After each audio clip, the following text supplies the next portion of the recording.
Yeah, it's your boy Danny J. Quick, and I'm here with Kyron Silva. And we want to thank you for joining the Four Tales podcast. I want to know what it is Quick is trying to say. We're about to talk some comics and get a little bit controversial. Everything from indie books to movie deal level commercial. With no rehearsals when we converse to coerce you. And then we do the quick takes and try to get to the person. So join us and get your comic book a few more sales once a week wherever you pod. It's Four Tales. Once a week wherever you pod. It's Four Tales.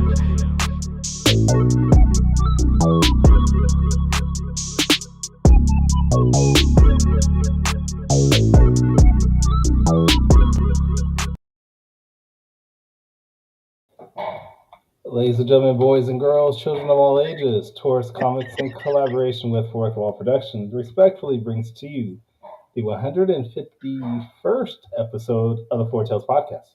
155. No, 151. 151. I'm your host, Kyron Silva from Taurus Comics.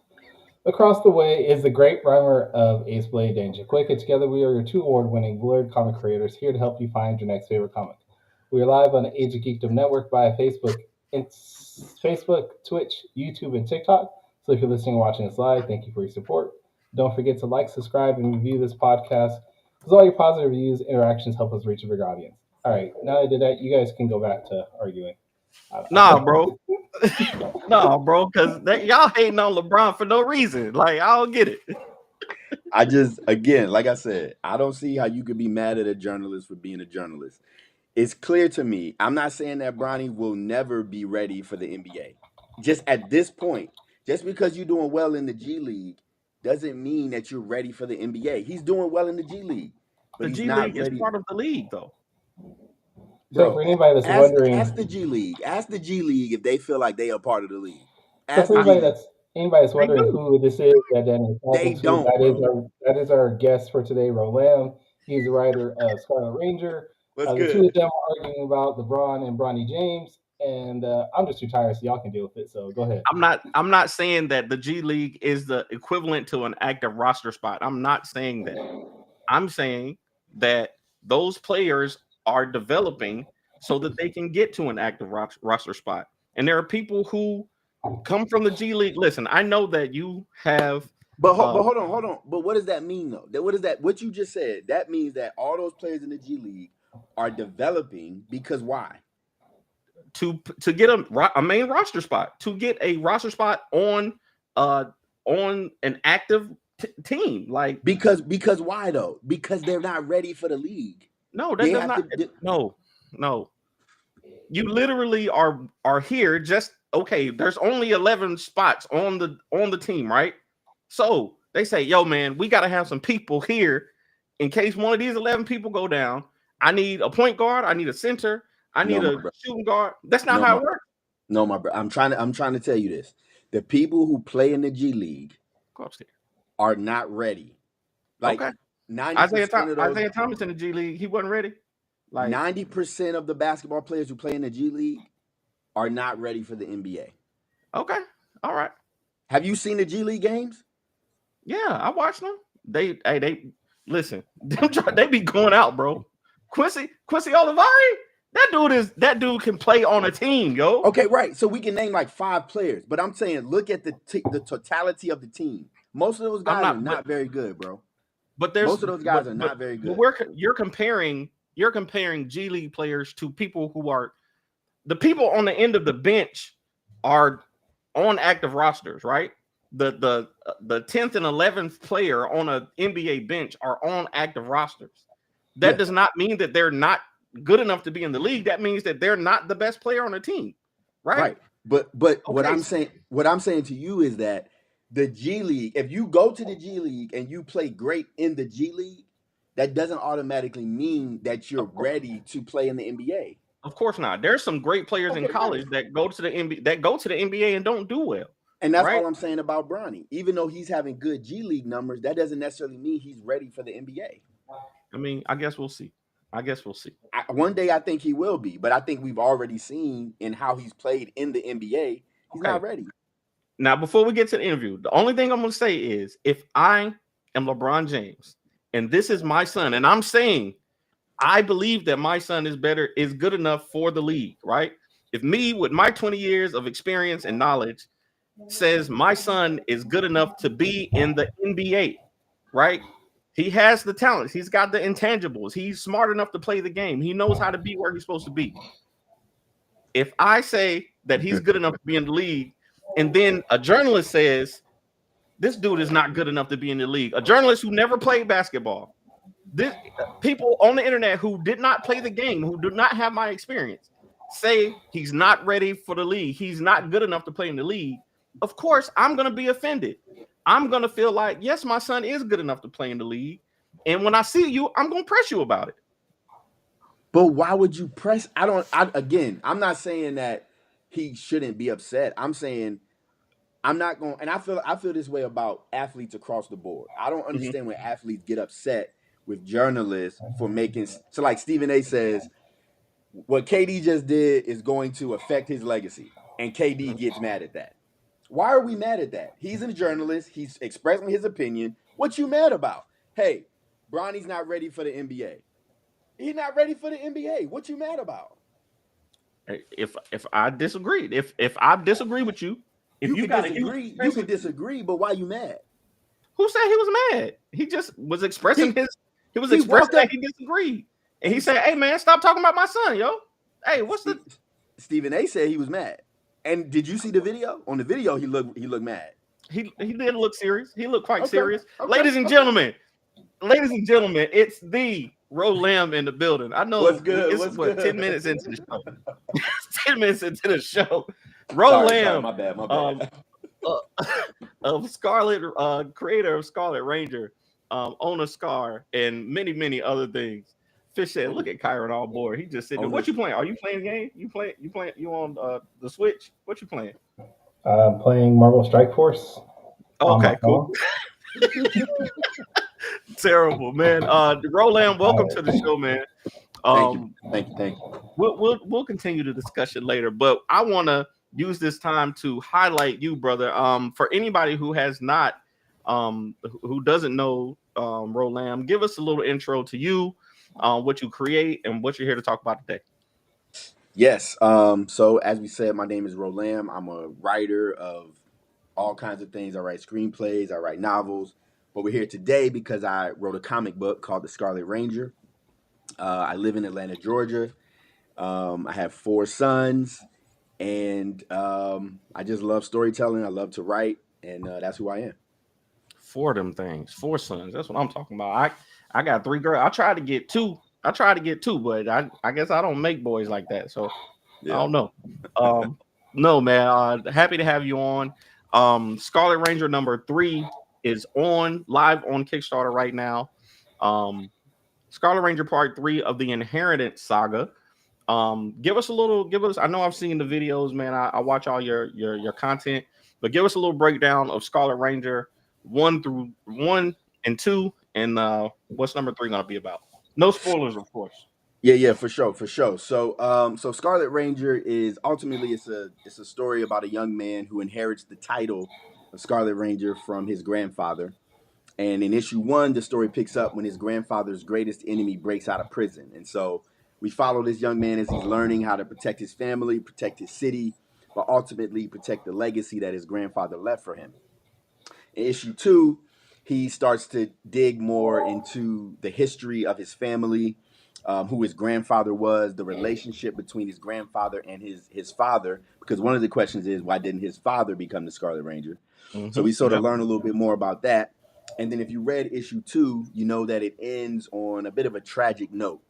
And so now going into issue 3, we're continuing to follow our hero, Dion Davis, a.k.a. the Scarlet Ranger, as he's doing everything he can to try to rectify what happened at the end of issue 2. And so the action is starting to ramp up. And this is the penultimate issue of the first arc of Scarlet Ranger. So we got issue 3, and then issue 4 will wrap up this complete arc. So the tensions are rising, the action is ramping up, and I think we got some cool things in store for this issue. Man, the artwork Kyron is showing right now, the Kickstarter page, the artwork is fantastic, man. I got a chance to officially says, oh, now Danny is team no spoilers. Well, I'm just, I'm not no spoilers. I'm not, what I'm saying.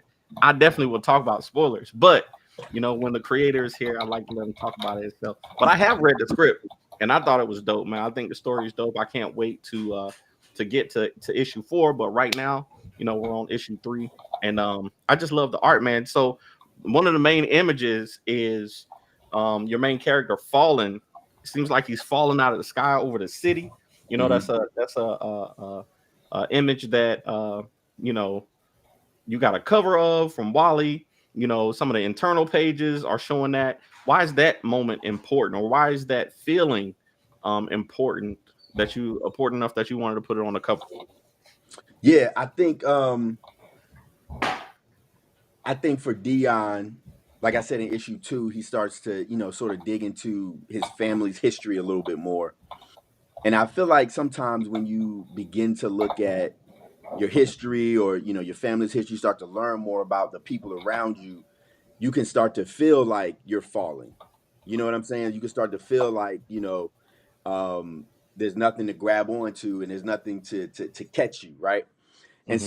so I think for me, as a part of this issue, he actually does have a moment where he's falling, but I think it's symbolic of how he's feeling, even in his personal life and in his, just his interactions with his family, with his father specifically.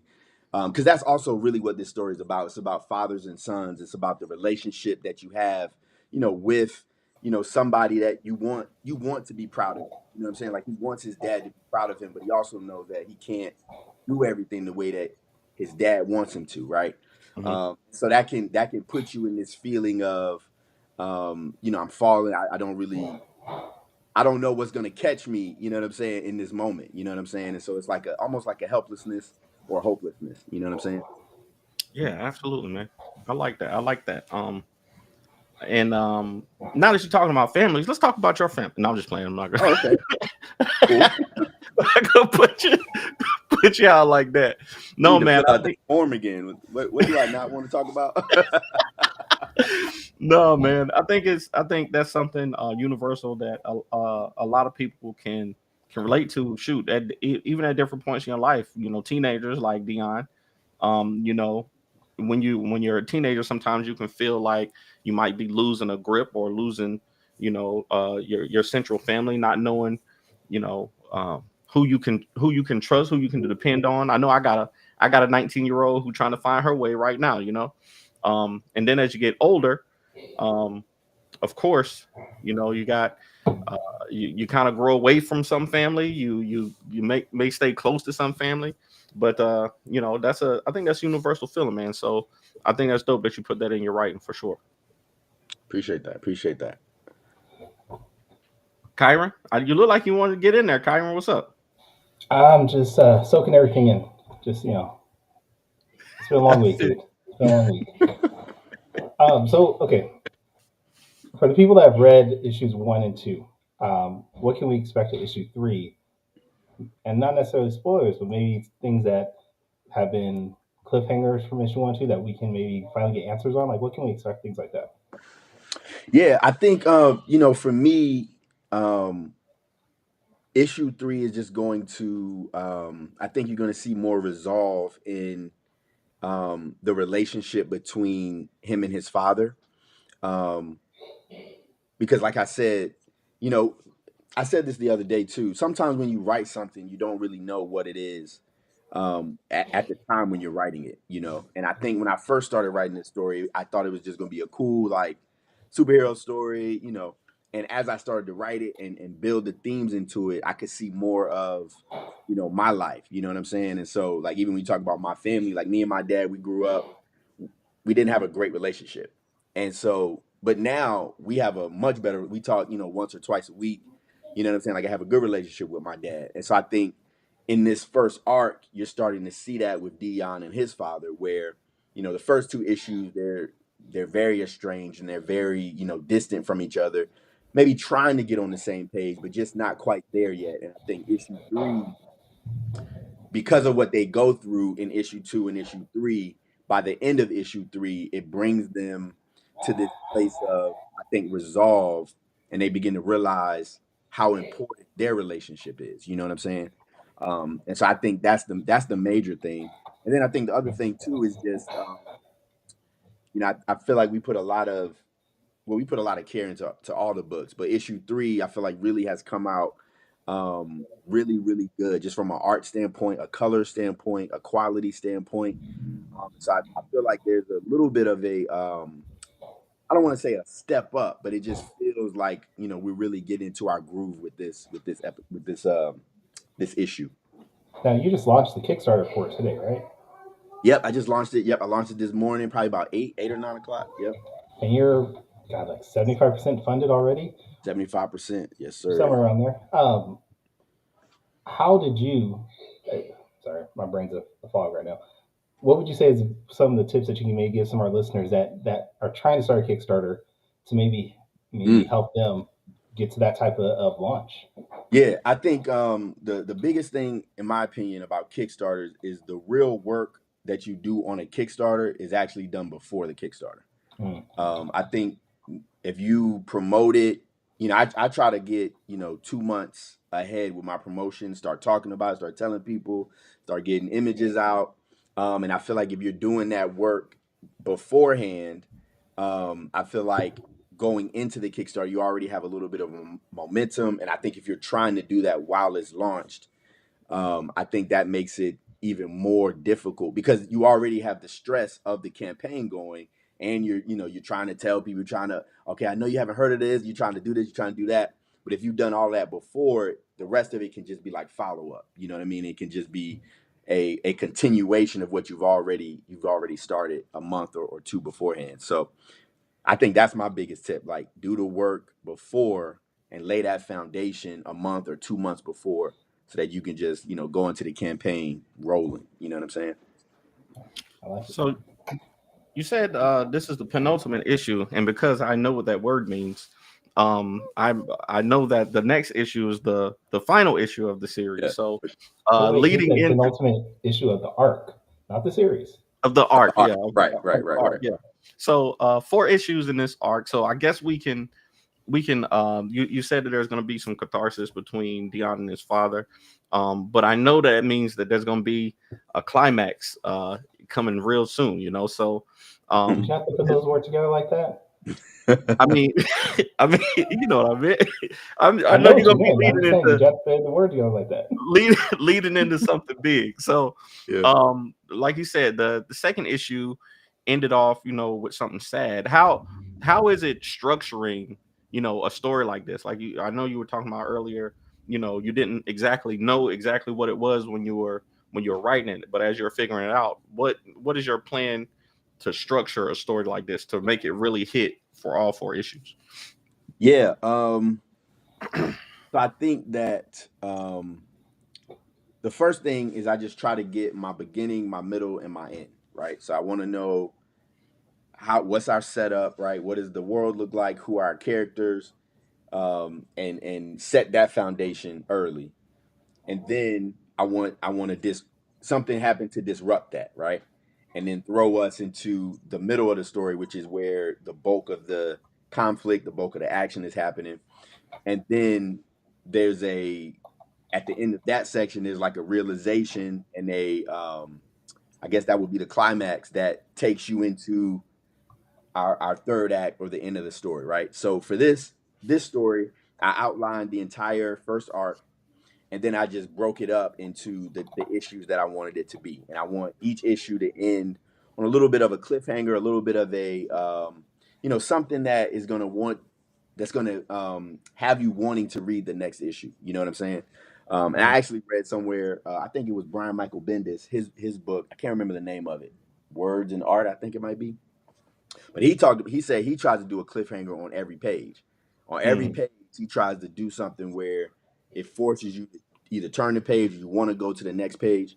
And so that's something that I'm thinking about a lot, especially in the medium of comic books, is like constantly giving people a reason to turn the page. And so that's what I'm thinking about a lot structurally when I'm writing a comic book is, what's getting you to move your eyes from one panel to the next, from one, what's getting you to turn the page and what's getting you to pick up the next issue. So that's sort of my approach to structure. That's how I sort of think about it. Absolutely. So why comics though? I know that you write a lot of different things: poetry, screenplays, music.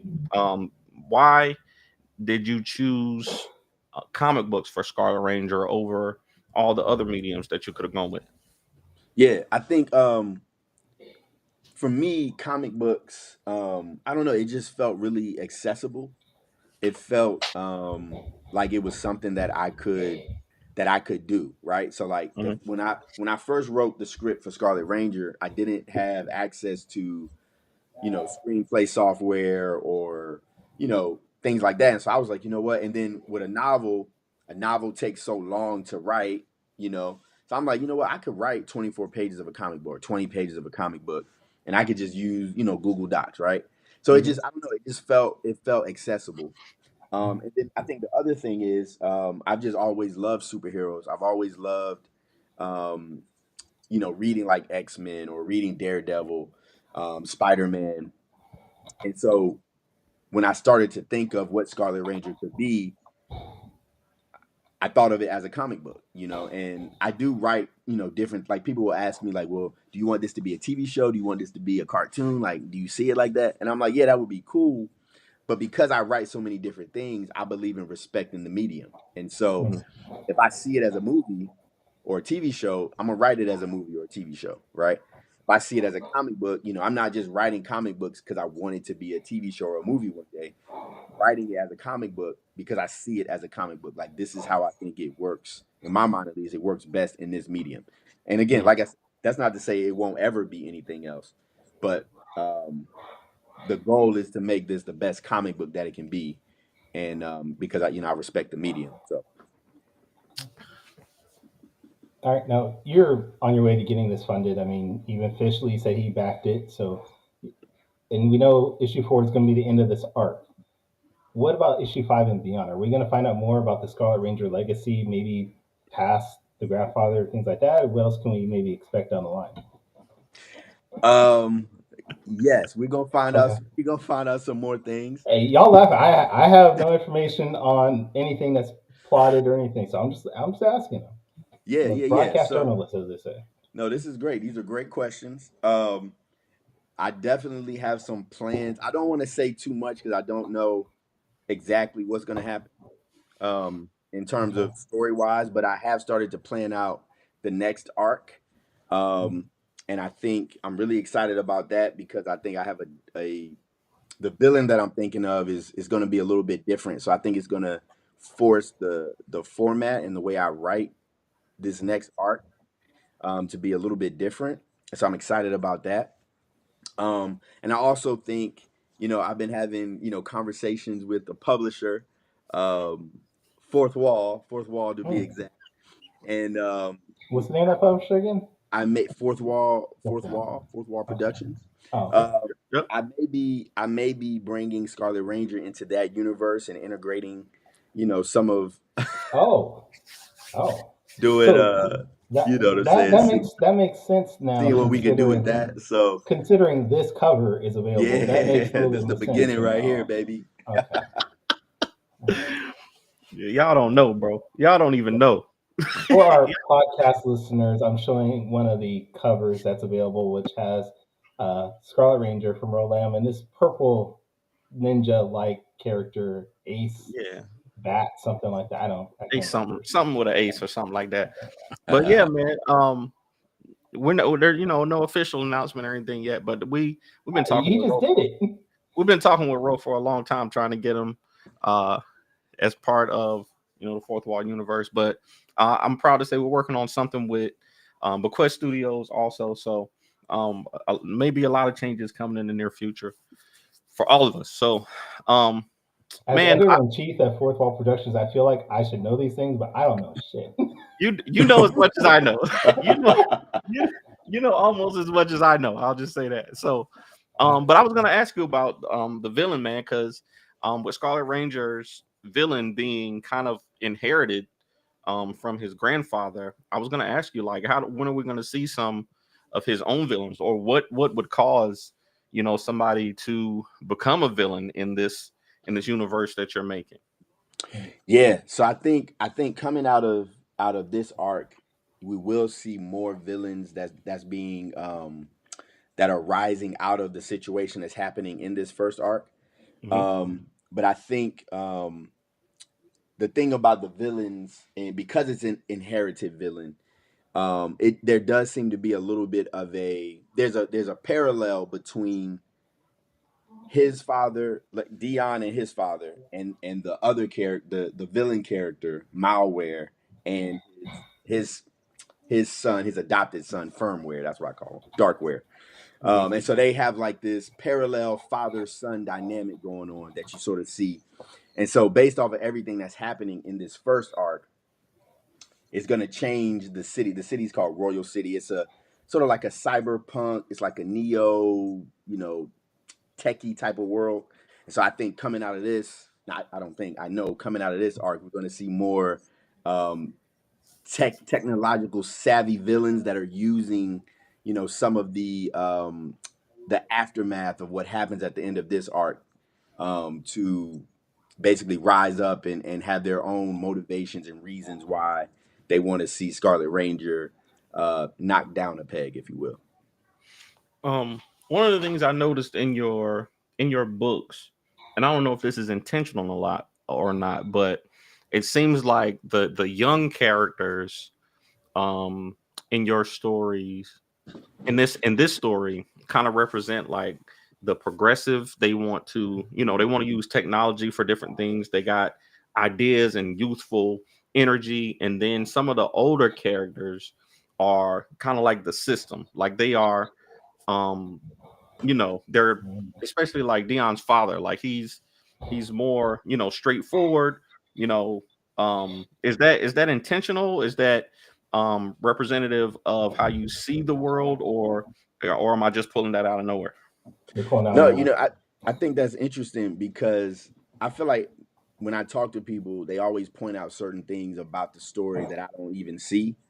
And then it does parallel with my life. Like I feel like that is the relationship that I have with my dad and a lot of the men that raised me. A lot of the men that raised me are old school. You know what I'm saying? They old school. And so I find myself a lot of times like sort of bucking against the system. Like, nah, what if we could do it this way? What if we did this? I was having a conversation with a friend of mine the other day, and she was telling me, she was talking about the reality, and she said, what you're saying is how you want it to be. You're talking about how you imagine it to be. And what she was saying was, I'm trying to tell you what it is, and you trying to tell me what it could be. And I feel like I find myself in that space a lot where I'm having a conversation about something, and I'm imagining the different ways that life could be, but a lot of times, people are thinking about, well, this is just what it is. This is how we got to do it. And so now that when you say that, that is Dion to some extent, right? Although Dion. So the other thing, another theme that I'm playing with in this is learning how to honor the traditions and the legacy that came before you, but also learning how to be your own self. And so we see Dion trying to, his grandfather was like a brawler, like a fighter.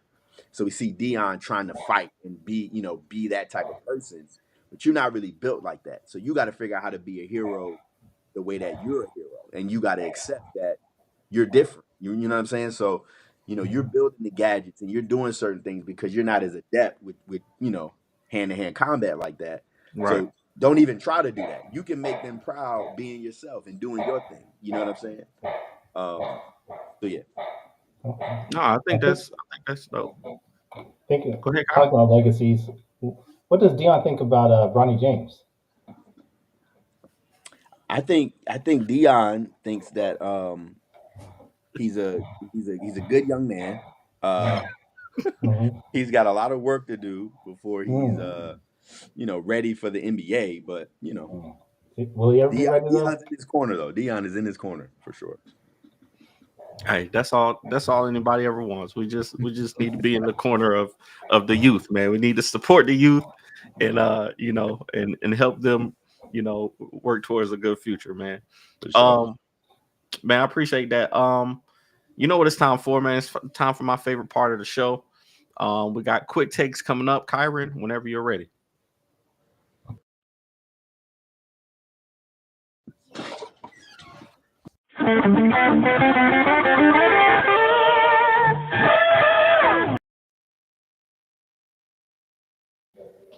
Shout out to Let me go Concrete quick. Comics in here on TikTok, man. Okay, so quick takes. If you've never seen the show before, quick takes is a rapid Q&A session where we grill our guests on their deepest, darkest secrets from the internet. Man, I like to do my research. I like to go way, way, way back, way back in time, to get these questions. And here we go, man. So you're gonna have 45 seconds each to answer each question, and then we'll end with a top 5 list. So, question number 1. This is a question that we ask a lot of creators. With con season coming up, there's a lot of different shows that we can go to. I want to know for Roland, man. I know I was with you at Charlotte MiniCon, but you've done was it MomoCon or DragonCon? Dragon this past Con. year? DragonCon this past year, which is a huge show. So for you, what do you prefer, big cons or small shows, and why? I think I like big cons. I like big cons because I like more people. I think the more people we have, the more chance I have to sell a book. Hey, there's the answer right there. That's easy peasy, straight to the point. I like it. All right, so question number 2. Now this one's a little more personal. I'm sorry. Can I ask a quick question? So I Yeah. got 45 seconds to answer each question. Each question. Oh, okay. Gotcha. Each question. Yeah. So question number 2. And this one might be a little more personal. I don't even know if you know that you do this, but anytime I've seen you write your name out or type your name out, you use a lowercase r for Roland. Is that something that you do on purpose? And if so, why? Yeah, I just stole that from E.E. Cummings. Oh, okay. When I was in English class, they told me E.E. Cummings always wrote his name lowercase. And I said, hey, I'm gonna do the same thing. And so I can't wait for the day when I write my movie and they put my name on the credits, or the TV show, they put my name on the credits, and I gotta tell them, hey, everything lowercase, please. Look, it's gonna happen too. It's even on the book too. Lowercase. Yeah. Everywhere. I noticed that when I was, because I did the design for the I did some of the type for the Kickstarter, and I was like, yo, everybody else is in all caps, but Rose is in a different font and it's all lowercase. I was like, what is up with this? But I kept it the same way. I kept it the same way because I noticed it was on, because I got some of your other books too. So anyways, all right, so question number 3. Like I said, man, I've read probably more of your stuff, in different genres or different mediums than any other writer, like any other indie writer anyway, because mostly everybody just does comics. But I'm saying, like, Kyron, you have not written a screenplay that I've read. You've not written poetry. I've read all of that stuff from Ro. So give me in 45 seconds your top tips for writing consistently and making sure you put out work. Top tips. The major thing I would say is always start small. I was on a panel somewhere and a guy said, hey, I'm setting aside 3 hours a day to write and I just keep failing. What do I need to do? I say, you need to set 5 minutes. You need to write 5 minutes a day. Because if you start, your goal needs to be so small that it's difficult to not do it. So you say it's 5 minutes, or you say it's 1 sentence, like that's what you set, so that when you think, oh, I can't write a sentence, I can write a sentence. Let me do that. You know what I'm saying? So I would say set your goal small. Start small. Man, that's dope. That's very like eye-opening too, man. Like, because like you said, make it a goal that that you can do, like that. You will feel bad not to do it. Like, what I'm saying? Like, yeah, that makes sense. And then you could just build off of that. Yeah, if I can write 1 sentence, I can write 2. Eric Larson says people should practice writing a 6-page story. Just make what you can as exciting as you can in that 6 pages. And that will help you to go from there. Agreed. Bet. Okay. All right. So on February 4th, 2013, you put a note up on Facebook, and it said, "The way that I think will dictate what I accomplish." Okay. Now that was over 10 years ago. Mhm. So what did that mean to you then? And does it still mean the same to you now? That's crazy. Yeah. I don't know what I was thinking then, but it does mean something to me now. I think I just read this book called 10x is greater than 2x. I mean, 10x is easier than 2x. And the idea of the book is it's easier to do something. It's harder to get 10% more money than it is to get 10 times more money, because in order to get 10% more money, there's a lot of different things you could do. But in order to get 10 times more money, there's only one or two things you could do. And so the way that you approach a problem, the way that you approach going to the next level changes what you do. You know what I'm saying? And so I think that's why I say, to me, that's what it means now, right? Like the way that I think, the way that I approach my problems determines what I'm actually able to do. How many of those things that you use to get that 10 times more money are legal? That's why I need to know. We didn't say nothing about legalities. Oh, okay. Hey, we ain't said about morality, legality, ethics. Okay. Just wondering. Hey, we gotta get to the bag. No. We figure all right. that out later. All right. So question number 5. Usually for the fifth question, we always do a top 5 list. Just to get a little insight into the mind of our guests, and because we do another show called Top 5 Live. No, stop saying we. I don't do that show. I have been replaced by Justin. You be in the comments though. You be in the comments. So, right. So this week I'm gonna get you to do a top 5 list, and I know that you are a fan of battle rap. You be sending battle rap. You be sending battle raps to the groups and stuff like that. So I want to know 5 to 1. Ugh. Who are your top 5 battle rappers? My favorite, or who are the top The best. 5? Who do you think are the top 5 best battle rappers of all time? That's a good question. Daylight better be in there. You said Daylight? Better be in there. I think for my 5, I'm gonna go. Oh, I'm gonna go with my friend K Nails. Okay. He's not a very known battle rapper, but he's tough. K Nails, tough. Look up K Nails. K Nails. For my 4, I'm gonna go Calico. He's from Detroit. I'm gonna go Calico. Okay. I like For my 3, I'm gonna go Sue Surf. Free to Wave. Surf. For my 2, I'm gonna go Charlie Clips. I like Clips. Okay. For my 1, I'm gonna go Murder Mook. Mook. Okay. All right. No Not Arsenal. B-Rap?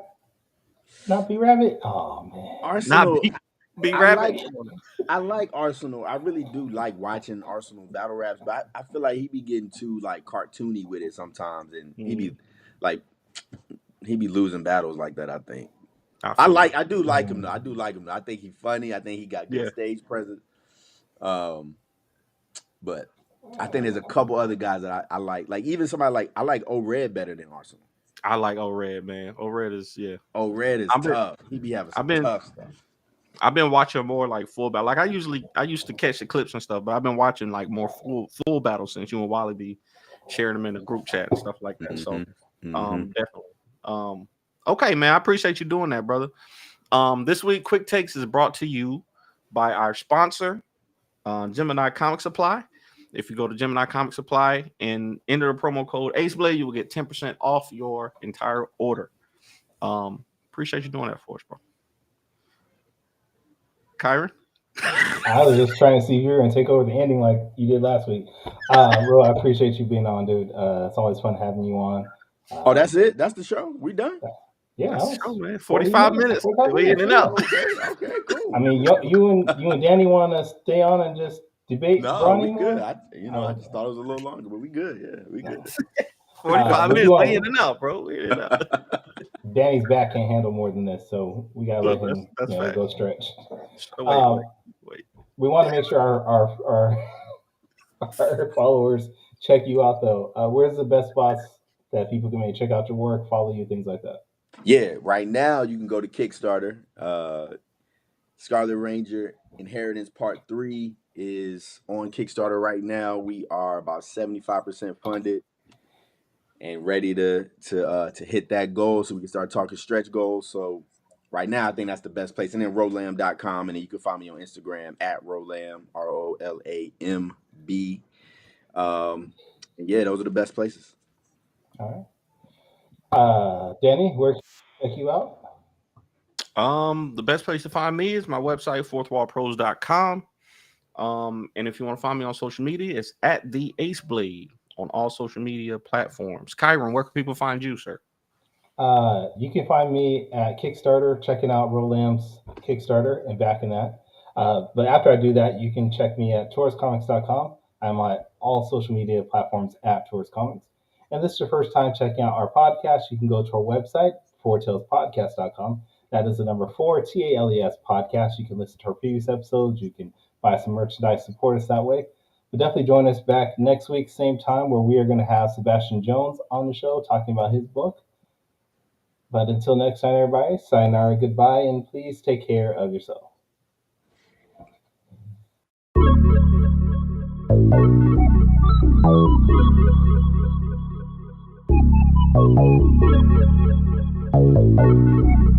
I want to know what it is Quick is trying to say.